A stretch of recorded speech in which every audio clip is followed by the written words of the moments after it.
మాజీ సీఎం జగన్పై మంత్రి డోలా బాల వీరాంజనేయ స్వామి ఫైర్ అయ్యారు. దళితుల పట్ల జగన్ మొసలి కన్నీరు కారుస్తున్నారని ఆయన విమర్శించారు. రౌడీలకు, గోండాలకు కులాలు అంటగట్టి రాజకీయం చేస్తారని వీరాంజనేయ స్వామి ప్రశ్నించారు. ఎస్సీలపైనే ఎస్సీ అట్రాసిటీ కేసులు పెట్టి హింసించిన చరిత్ర జగన్ది అని ధ్వజమెత్తారు. ప్రస్తుతం జగన్ మాయమాటలు నమ్మే పరిస్థితిలో దళితులు లేరన్నారు. దళితుల అభివృద్ధి, సంక్షేమానికి కూటమి ప్రభుత్వం కృషి చేస్తోందని వీరాంజనేయ స్వామి తెలిపారు.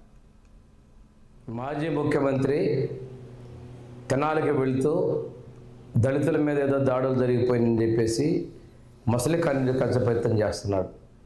పోలీసులు విధి నిర్వహణ చేశారు.